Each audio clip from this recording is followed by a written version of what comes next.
Today, it's Edwin's Monday evening property rant.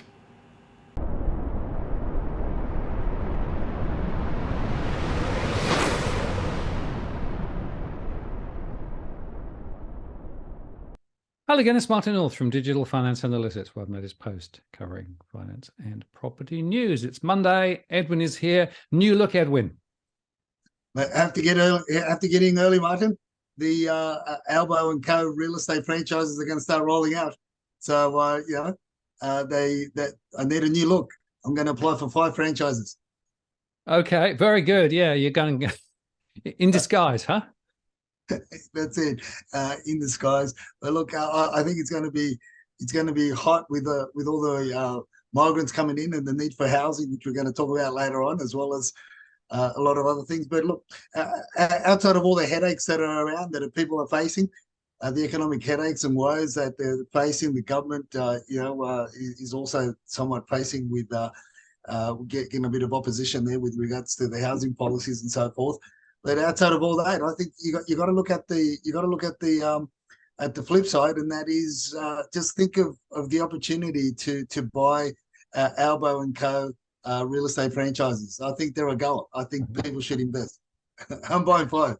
Well, the whole thing is crazy. I mean, okay, going to throw another $2 billion at affordable housing, I mean, it's all political stancing, isn't it? It's not really going to make a huge amount of difference to the crisis that has been created over many, many years. And meanwhile, there's firefighting going all over the place. And I think that we're missing the main story here, that, a lot of people are getting caught in the crossfire.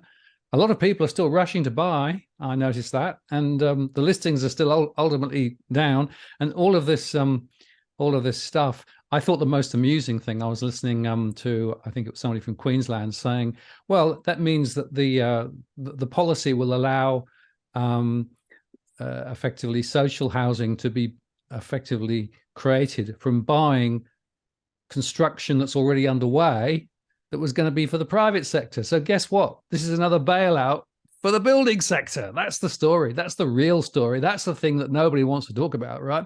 They're bailing out the building sector again. Of course, and this is what I say, Martin. Look, I'm in for 5 franchises for Albo and Co. Real estate franchises. I mean, I'm telling you, DFA have got to come in. I reckon we go all out and we buy the head franchise for Sydney region. Look, it's going to be any of our followers want in, just DM me and. We'll create a unit trust and we'll dish it out. Look, it's a huge bailout. In the meantime, the migration policies are going to are getting what would you call it? Being diluted left, right, and centre. We're going to touch a bit on that as to what the WeChat chatterers are saying. But in the meantime, everybody else, the local population or the Aussies. Us Aussies are facing headaches all around. I mean, job losses, left, right, and centre. I mean, 9 News Australia just putting out a post today on Twitter. Potentially there's 20,000 jobs that may be gone from the pharmaceutical sector. Then you've got Westpac. They're dropping a lot of jobs for senior positions in from the funding area.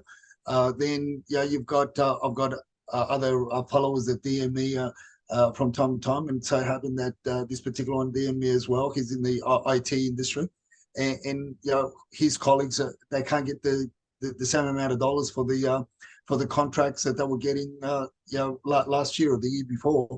Now they come to renewal, and they're absolute one, they can't find new contracts. 2, the ones that they do find are anywhere between 60-70% of what they were getting on the current contracts.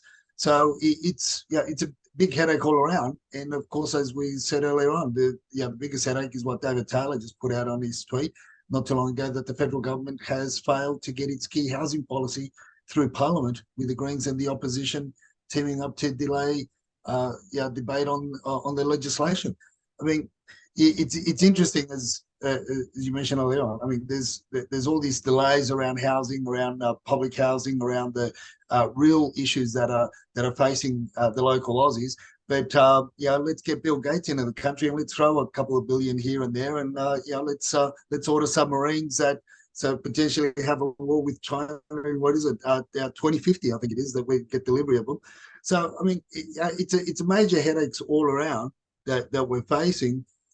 But what do you do, Martin? What do we do? Just a wait and see till it all unravels and it all falls into a great big pile.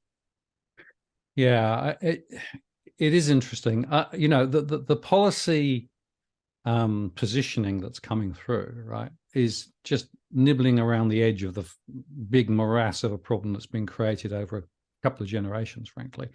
And anything that is being preached as the solution is, just really not going to help much at all, frankly, in the scheme of things. But the politicians are falling over themselves to run away. Basically, nobody wants to really touch the critical issues. Why? Because of course it would be too disruptive to the property market, right? Nobody wants to see property prices fall, apart from people who want to buy in, right? I mean, they are stakeholders. They're probably the main sector that the biggest stakeholders, second to the banks, I would say, Martin. Seriously, I mean, that's they're huge stakeholders. I mean, all the other headaches and migraines that people are going through are the first home buyers, which you and I've been talking about, were really dropped by the wayside years ago. When things started changing and things started unraveling with this pandemic, and it was, but I mean, it's so obvious, but yet the mainstream media failed to see it, and the politicians failed to see it. It's almost like they're purposely blindsided or blindfolded on in that area. I mean, this is the whole, and with allegedly, supposedly, have a prime minister that has a heart, toward the social housing issues, because he grew up in one. So I mean, I think he's forgotten. But then again, I mean, he probably forgot it when he bought his first $3 million home at Kirribilli or some shit like that. Who knows? But the headaches roll on, Martin. The headaches roll on. Absolutely. I was to make another point. The whole focus of this amount of money in the Housing Future Fund, half, a small amount being created each year, now underwritten to. I mean, it's an absolute speck in the bucket, right? There is nothing in any of the policies that will fundamentally shift the dial in the context of migration, right? Which over the next 2 years is another 700,000 souls coming to Australia. I mean, I tear my hair out sometimes. Well, if I had more hair, I would tear it out. But it's crazy.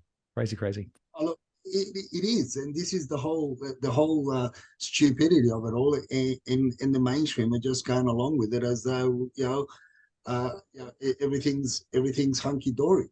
I mean, look, we inspected some homes on the weekend with some clients, and one in particular who's now got a major headache and he's been baptized. As I said to him, now you've been baptized. He followed me underneath the subfloor area of a home at Blacktown, and we looked at the leaning towers of piers underneath the house as being affected by huge water flows over the wet season and so forth. The piers were sinking and everything, and as we were crawling out of there from underneath, he poor bastard bumped his head. And I said, look, now you're being baptized. You can actually see. But in all that, Martin, there would have been at least 15 groups of people whilst we were there. We got there early. We took off early as well because we had a few homes to inspect around the Blacktown LGA.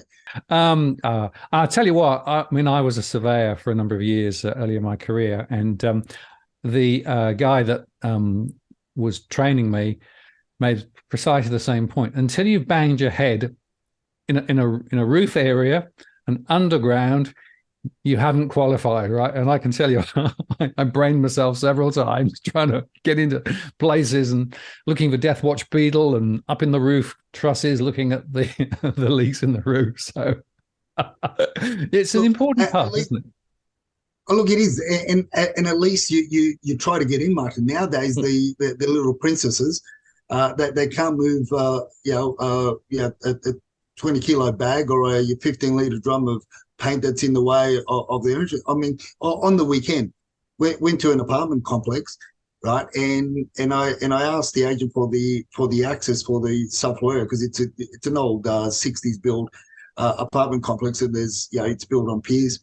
And it's only 2-story, 3-story walk up to parts of it. So the section that I wanted to get into, that the unit that we were interested in, had a subfloor area, and I wanted to get under there just to have a quick look, through the doorway, and said, no, we don't have access. The building inspector couldn't get access. So I went and knocked on a couple of doors of the local residents, and and one of them happened to be the committee person. The part of the committee, and she had a key, and he said, "I see that door over there." I mean, Martin, this is the door of like a normal house to get in, and I was able to get into the subfloor area, and the agents telling that they couldn't get access, and the building report said that you can't get access. So I mean, these new breed of building inspectors aren't like you and me. They're just built differently. The princesses, they just got to, they can't get the overalls dirty, or as you would call it, the coveralls. They can't get them dirty, or because they got to go home, with their hair combed and not a splinter in their fingers. I don't know. It's just a different game, a different perspective than what you and I, saw or see and continue to see out there. And it's a shame, but all this hype, Martin, is as I said, it's hypnotized people so much that this undercurrent of that's happening at auctions that we're seeing is just phenomenal, and prices are just going superly crazy, and but all because it's really there to help those that have got money, and those that don't are just forgotten. They're just being forgotten, and all these young families. I can tell you what, they're going to be thinking twice at the next election. You can be assured. Well, the trouble is, of course, both sides of politics are tarred with the same brush here. So I'm not sure that changing horses, as it were, politically makes a lot of sense. Let's move on to talk.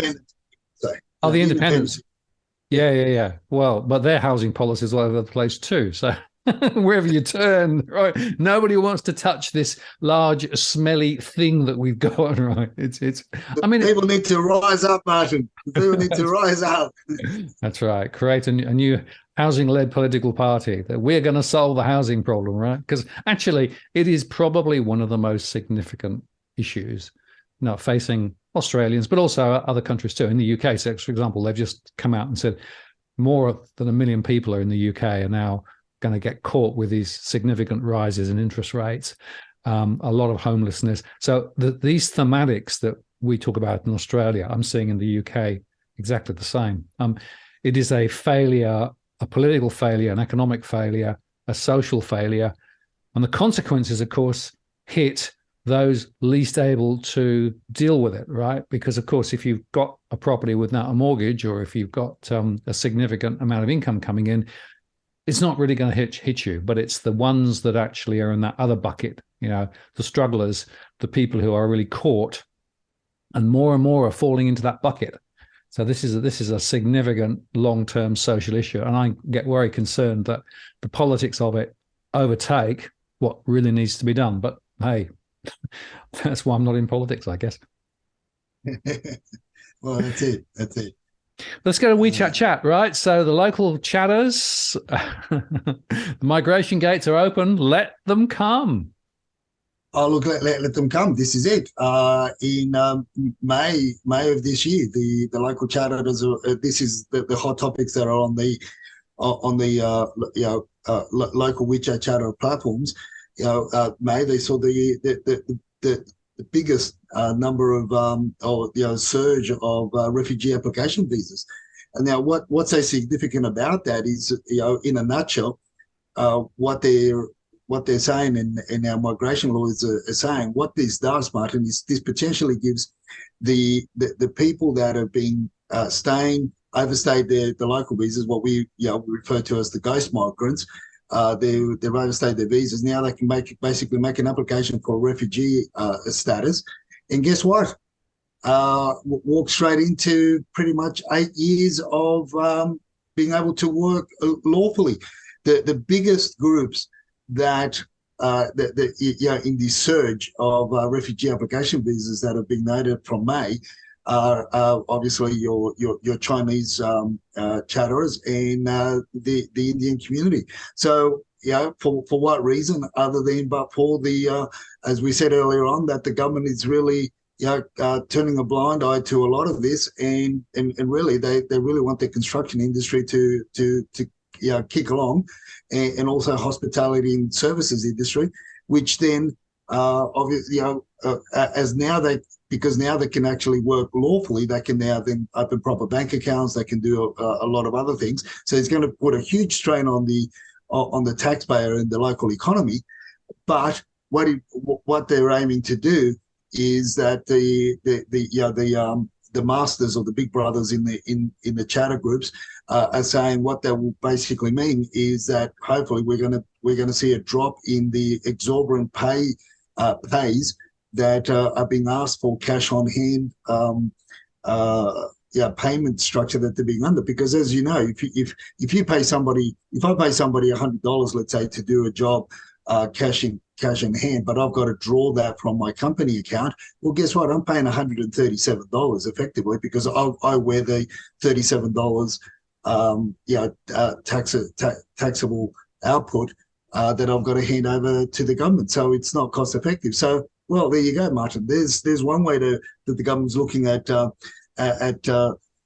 dialing down the cost of the construction cost. But as we shared a couple of weeks ago, the masters, the bigger bosses, the developers and the builders, they're not passing those cost cuttings down to the consumer or to the clients just yet. I reckon it's probably going to play out for another 3 to 6 months before we get any cost savings, and we see significant reduction in prices for renovations or works around homes, or even buildings, or even in the bigger players, the bigger developers, for those costs to go down. If they do, I mean, it's still a big question mark. Absolutely right. And going back to the WeChat chats, the example of a family that have been in Sydney for 3 days and then bought a $4.76 million home. I mean, that shows you the caliber of the people that's coming to the country. Some of them can afford to pay big bucks. Yeah, and this is what we've been saying. And we spoke earlier on. If the numbers stay very low, as we spoke towards the end of last year, Martin, we said that the WeChat chatterers, the local WeChat chatterers, are going to drive the prices back up beyond 2021, and this is what's been happening, and their predictions are playing out. So there's a lot less listings on the market. So these families have just migrated to Australia and bought a home in Linfield for $4.76 million. They've only been here for 3 days, right? And guess what? The pitch to the Chinese community from the agent, I know the agent, we know the agent well. The pitch to the community was, look, you can buy this home renovated, or you can knock it down, because the council's really cool bananas with knocking them down and letting you build something new. So they're more or less seeing this as land value. This is the kind of money. Let's put it this way: the people have come in recently, but their money's been here for a while. So it's hard to get money out of China unless you've got really, really strong connections. And look, let's face it, there's a lot of them that have got really strong connections. But for this price point at this entry level, this money's been here for a while. So this is the chatter around what's happening here and in that property in the next slide that you show that purchase in Chatswood where within 90 seconds the chatterers went all local and recent arrivals went all out and paid something like $3.5 million for an average home in Chatswood. That more than likely they'll knock it down and rebuild something new again. This is what the local communities are facing. This is what the local people are facing because of the low listing numbers and the appetite from the local WeChat chatterers as well as the new arrivals.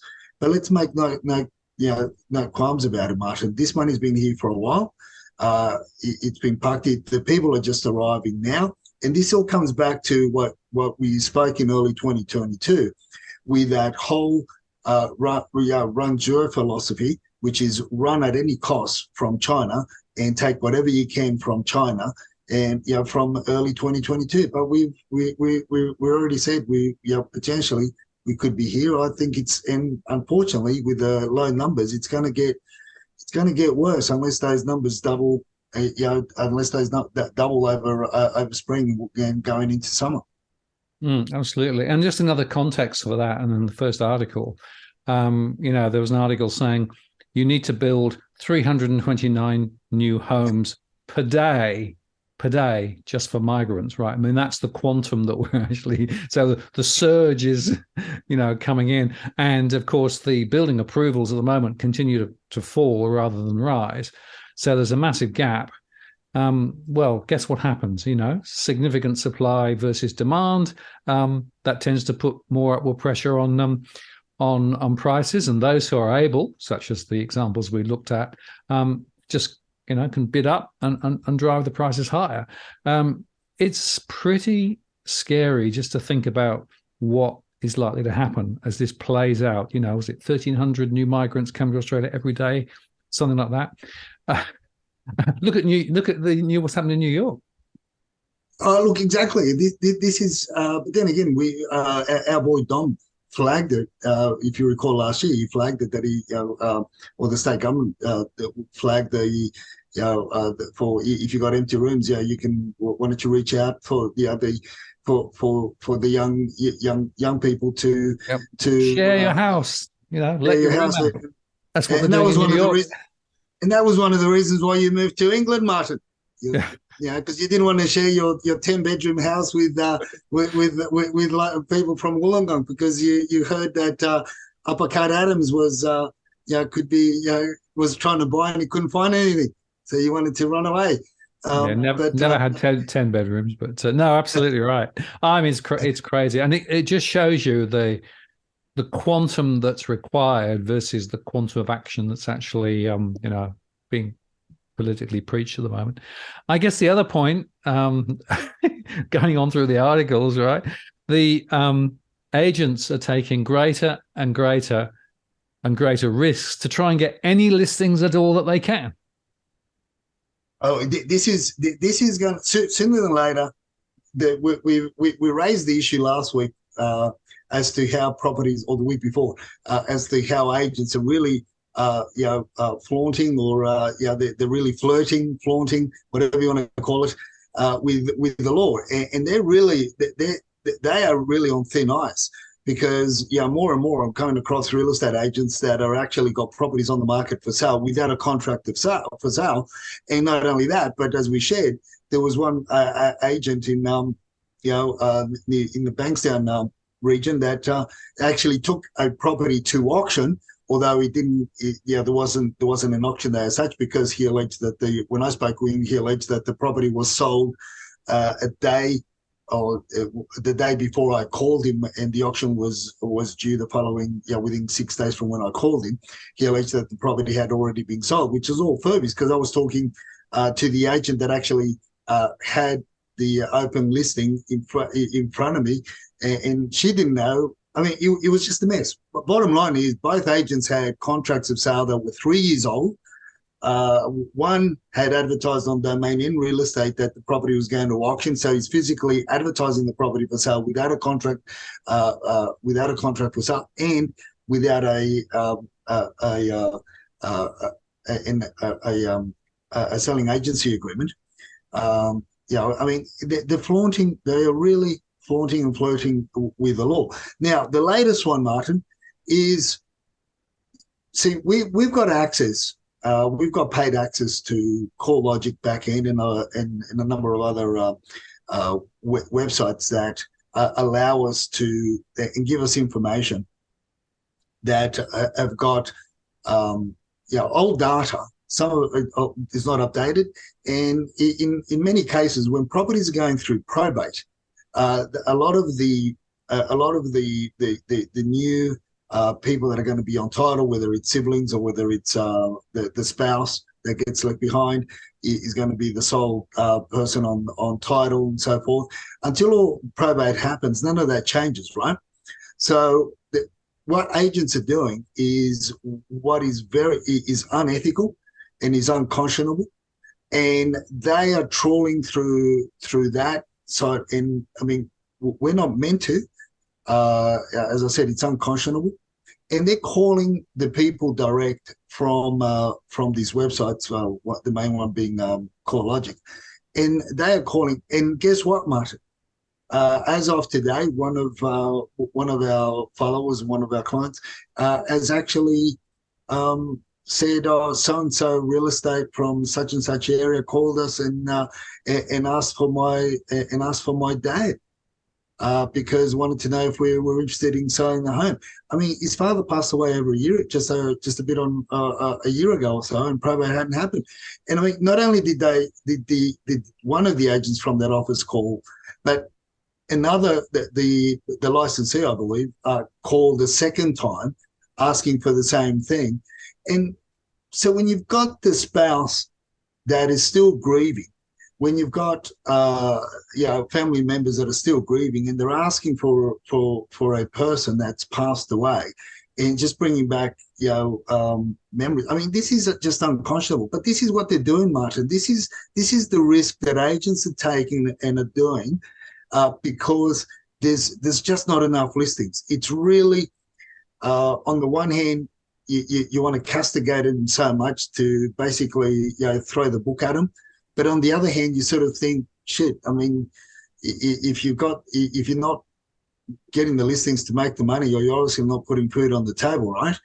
And the third one is something that George, which we've had on the show previously from ITC, what we're finding out and what he's found out, and he's really all over it, is that there's a lot of offices. The majority of offices, we're thinking it's anywhere between 70 to 75% of real estate office and real estate license holders are practicing without proper insurance cover, Martin, because what he's found out of recently, and he's sent the paperwork to the powers that be, the fair trading and different ministers, and basically the insurance companies that are supposed to be insuring us, right, to cover us for all sorts of issues. Guess what? 7 or 8 of those things that we're meant to be covered for, and then we're meant to be covered under the regulations and the legislation, we're not. So unless your insurance policy is up to date, and unless you've got those specific items, not taken out, unless you've got them specifically that you're going to be insured for, you're not covered under the legislation, and that's a hell of a lot of offices, and that's a hell of a lot of risk. So what's happening out there, I mean, it's a shambles. It really is. And again, it's becoming more of a dog eat dog out there amongst the officers, chasing the listings, and in that they are just flirting with the law. Absolutely. Well, the dynamics are such that there's a desperation out there, and I've actually heard a few other people also being approached by agents after a bereavement and trying to, say, well, maybe you should think about putting the property on the market. We can give you an appraisal, et cetera, which again, I agree is unconscionable. So crazy times. But hey, the numbers are higher this week, Edwin, in Sydney. The listings, hey, maybe this is the big turnaround. Okay, so last week, Monday the 12th, 14,345. This week, 14,486. Oh, so not much then. Well, look, at least it's moving, right? Now, if you look over the last 3-4 weeks, they're more or less averaging around the same figures. But it's when you look at the home listings, they're really really low. Apartments are averaging around your mid 6,000s.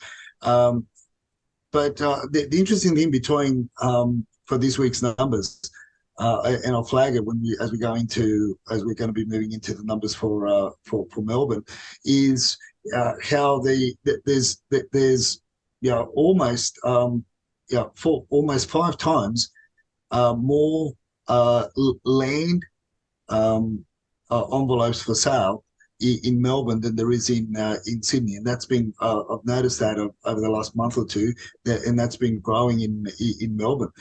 So obviously there's a hell of a lot more subdivisions coming up, and big properties being put on the land being put on the market, and it's just been piling up. But that's just an interesting point. Other than that, we're well and truly into the winter solstice, or the winter cycle. So I really don't expect these numbers to go north. If anything, they may drop a little bit more. I hope not, but they may drop a little bit more. And this is really a time to be sober, more so than ever. And if you don't get it at the price that you want it, and if you don't, and this isn't a time to take risks, because look, at the end of the day, even the agents that I speak to on the ground, they're all saying a lot of vendors are holding back until spring. So, but we know that spring is really the season where people are motivated. More people are motivated to sell. So, by nature and historically, we will get those spring numbers rise. So, even if numbers have gone down in certain suburbs from 27 listings, this is home listings, from 27 to 7 or 8, but you can be assured that at least in spring you're going to have 12 or 13, right? So you got a little bit more choice, but it's definitely not a time to just go in. You just go all in on emotion and get caught up with that undercurrent, and more to the point, without doing your due diligence, and also without understanding who's on the other side, who's got the other bidding card that you're competing with, whether they're a flipper, a developer, or or a WeChat chatter, or a little auntie with deep pockets that they've got a different reason for buying that piece of land and that house. Yeah, that motivation difference, as we've discussed previously, is critical to understand, right? So if you're a first-time buyer and you're up against people who might be thinking it from a development standpoint, or from an investment standpoint, or indeed from a WeChat chat bot purchaser, they've got a different pain point, price point, whatever you want to call it. So very important to understand. Just in terms of Melbourne, you're right. Properties for sale in Melbourne the week of the 12th of June, 21,347. This week, 21,355. So, well, like line ball. But you're right about the land and the land subdivisions in and around the Melbourne suburbs. That the planning regulations there have actually effectively been released to the point where you can subdivide to bilio, and you're seeing a lot of small parcels coming up. Of course, Sydney is following the same way, but not quite to the same extent, which is one of the reasons why you're seeing the land sitting there. But interestingly, in some regional areas in New South Wales, the land subdivisions that were flowing are hardly selling at all at the moment. So there's something very significant happening in regional New South Wales with regards to land packages. And I think that's because people are now beginning to think more about buying closer into the city rather than in the regional areas. Yeah, and it's all goes back to what we've also discussed, which you've covered very well, and that is with the banking sector, with the banking the banks pulling out of regional towns. Yep. I mean, if you don't have a physical bank, I mean, if you don't have your local pub, what do you do? I mean, the town shut down, right? And the bank is very integral to the whole community, because of the aging populations as well in a lot of these towns.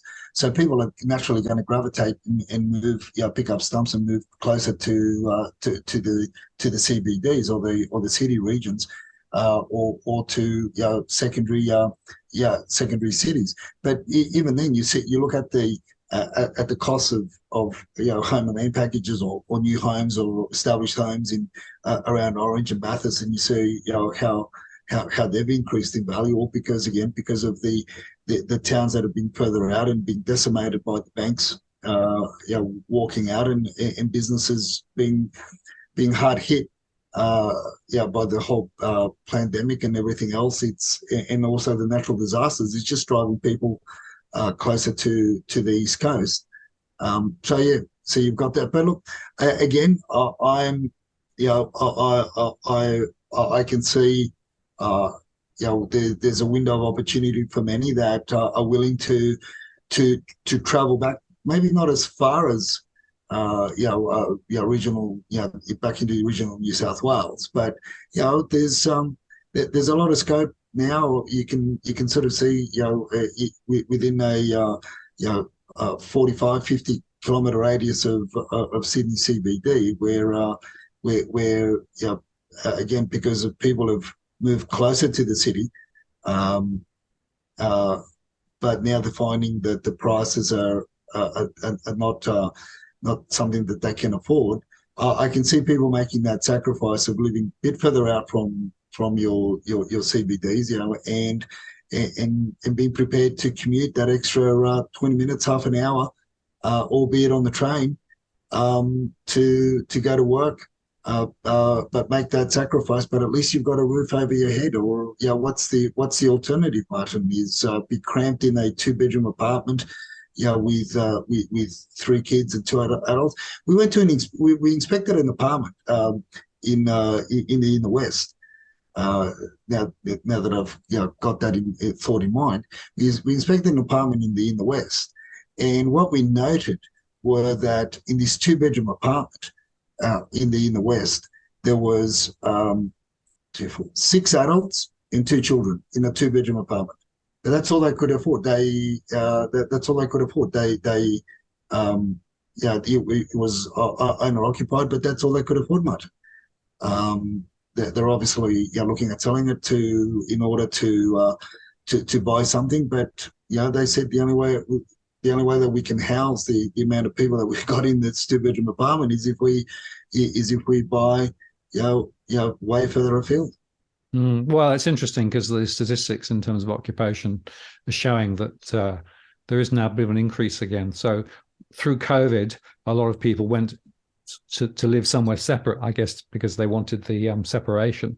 And so the ratio dropped, but now it's rising again. And that's a function of price and supply and all those things. So there are definitely some people who are in more crowded conditions than previously, which is not necessarily good from a social or economic perspective, I think, but it's a necessary must. There are also, of course, people couch surfing, living in cars, living in tents, living in temporary accommodation of all sorts and sizes. So again, it just highlights just the multifaceted problems around housing in Australia. Looking at the numbers on auctions, well, not particularly high. And, I guess the question is, in some areas where there's a hot market, auctions are still very much a thing. In other areas, auctions really aren't playing much of a role at the moment. No, and the choice isn't there. The choice isn't there. So I guess in that, and I know that but it sort of. I looked at some of the suburbs in what they've got in auctions, and again I go back to that discussion that we had on the show before with the other websites that now we're following. I mean, we've got a Vietnamese team member, that goes through they've got their own WeChat platform, similar to WeChat, not as robust, as we chat, but they've got their own platform there that we were able to see properties on there. But obviously the WeChat chatterers, I mean, that thing's becoming more and more robust. But the thing is, you got to be able to speak the language. You got to be able to speak Mandarin or Cantonese, and you got to have your contacts, and you got to be invited to certain groups in order to see what they're selling amongst each other. So that's a trend that's going to be interesting to follow moving further forward, Martin, because it's it's in comparison to REA and Domain, it's small in terms of, but when you start sort of thinking, thinking potentially 3, 5, 10% of homes appearing across these platforms and not appearing on REA and Domain, it's there are different opportunities arise. I mean, a lot of the things that I sit back and I sort of look at things and I'll scrutinise the prices that they're being asked. Some are asking exorbitant prices, and guess what? They're getting them. But there are others that are pretty much within the within the money and the appetite that some of our clients have.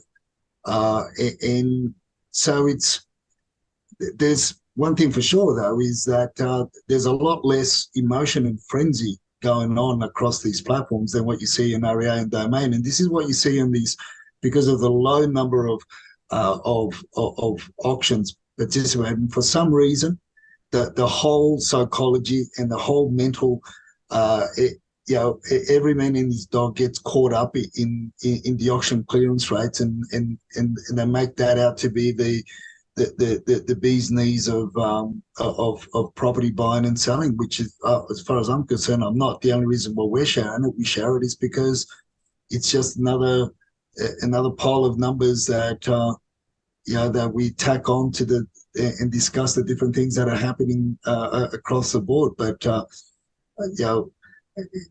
the numbers aren't really reflective, as far as I'm concerned, of the market, let alone the auction. The so-called auction clearance rates aren't really reflective of what really goes on out at grassroots levels. No, well, an interesting question to me, Edwin, is at what point will the mainstream media begin to latch on to the idea there's a whole shadow market for property beyond the 2 or 3 big property portals, right? And of course, there's a lot of stuff going on there that nobody ever sees. The truth is that those portals are giving us a very myopic view. Some of the data is also quite old as well, so it doesn't necessarily give you a very good read as to precisely what's going on. That said, let's look at Sydney rentals. So Monday the 12th, 11,326. Monday the 19th, 11,921. So a slight rise. But nothing really to write home about there either. No, but it has been moving in the right direction, slowly, but surely. And this is, I'm beginning to think in some of the areas that we're seeing, in housing, and a lot of it has been the change in these numbers. A lot of it has been in apartments as well. I'm sort of thinking that. That it's your short-term accommodation type of properties are coming back to a more secure income, and the people are looking for more security as opposed to short-term. I haven't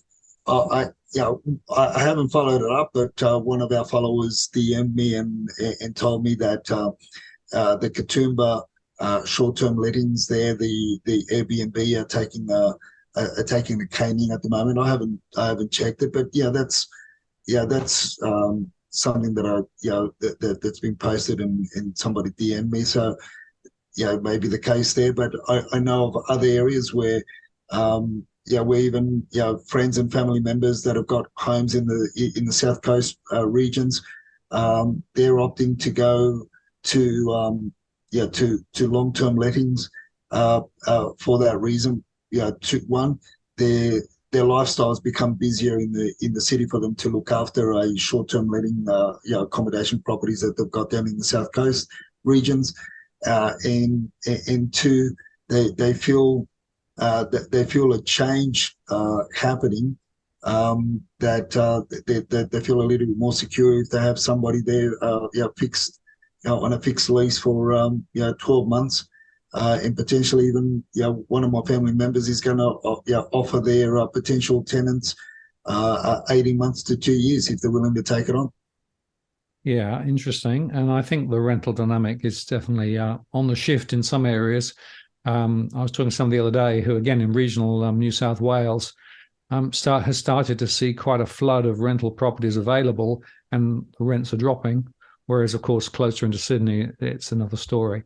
And a lot of people, of course, have significant cash flow pressures, what with inflation and everything else. And so there's less appetite potentially to spend some of that discretionary money on going on holiday and going to Airbnb and those sorts of things. So I think that's part of the mix too. Well, as we come to the end of the show, Edwin, tip for the week, bathroom renovations. Oh, dear. I'll tell you what, I reckon people have lost more money on bathroom renovations than almost anything else. Yeah, and it's one of those prickly pears, right? Yeah. And look, I just talking to the boys on the at the moment we're covering 1, 2, 3, 4 4 work sites, assisting clients with small renovations. A couple of them have got bathroom renovations as well. But talking to the guys, talking to the tradies, and just things have changed rather rapidly. And look, what I can say is that there's been a lot of changes to the regulations around the bathroom renovations, and more to the point around waterproofing, because that's been a huge issue. And more so with the commissioner for property. I mean, he's made a big song and dance of late with regards to that in the high-rise developments that he's gone to, and it's basically caught a lot of people taking shortcuts from waterproofers to tilers that aren't accredited or have some sort of accreditation or some sort of a license, but they wouldn't know how to. They wouldn't know. They don't know what they're doing. They're just following instructions and just it's happy-go-lucky sort of stuff. So with that, what the requirements is basically a bathroom renovation is going to take a lot longer than what it used to take, because in a nutshell, there's more coats of waterproofing required before the screeding goes on. You've got to have 2 coats of waterproofing. Look, in the old days though, Martin, this was standard, right? And we lost the standards, and now we go back to the old ways, right? So now there's got to be 2 coats of waterproofing, then the screeding, then another 2 coats of waterproofing on top of that, apart from everything else that goes on, right? So in that, there's drying time in between each coats, and in between the screed and the screed's got to you got to wait minimum 5 to 7 days for it to fully dry and so forth. But what's the interesting thing that's happening around this, Martin, is that the suppliers of the materials are walking away from liability if the installer or the applicator doesn't, if they don't follow the instructions to the letter of the law of their products, which is rather interesting. It's going to be interesting how they're going to themselves are going to police that. But I'm sure they've got ways to know. And so the tip is around that is, if you're thinking of getting a bathroom renovated, allow more time to get it done than what your tradesmen have been telling you, and keep an eye on the different applications to make sure that they're not done wet on wet, where it becomes absolutely useless. And then and the second tip is, you can prevent a lot of restoration work to bathrooms if you take care of small issues in the first place, like leaks around your shower screens, and bad caulking, or people not even caulking the internal areas of the shower recess areas, and they just use grout, but the grout is brittle and it washes away over time, and that's got to be corked. And there are companies out there that can recork, reseal, and give you a bit of peace of mind without having to go. You can spend $3,000-4,000 now on a bathroom, on a shower recess area, as opposed to doing a full bathroom renovation that could end up costing you, $25,000-35,000. Yeah, no, very good advice. And certainly when I was doing my surveying years ago, the number of times that I would see problems in and around bathrooms, because of poor maintenance and poor construction. And, the fact of the matter is it can be a lot of money involved. And unfortunately, your point is very right. There was a dip in standards over the last 20 odd years. So people cut corners and, went around the building regs. So that was all to do with private certification and all those sorts of things we've discussed many times. Hopefully, we're now getting back to a more, rigorous approach to some of these things. But it takes time. Time equals money. And I guess the question is, do you want a quality renovation or a quality bathroom, or do you want a cheap bathroom? And if you get a cheap bathroom, you may end up paying a little less up front, but down the track, you're going to pay through the nose later. So it's worth doing it right, doing it proper, and making sure that you allow sufficient time between the various stages so that effectively everything can work. It makes such a huge difference. Look, I guess the motivator is this, Martin.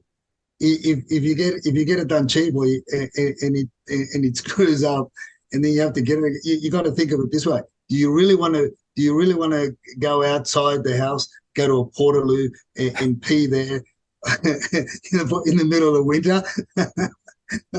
Wow, that's a very good point, Edwin. But I'd also make the other point that, of course, a lot of the work is done as cheaply as possible just to put the property on the market, and then people move.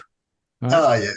So one of the things to look out for is if the bathroom has been recently renovated prior to sale, you want to make sure that you get a check done to make sure that it's been done properly, because quite often it's very cosmetic, and that, of course, will look nice for the first month.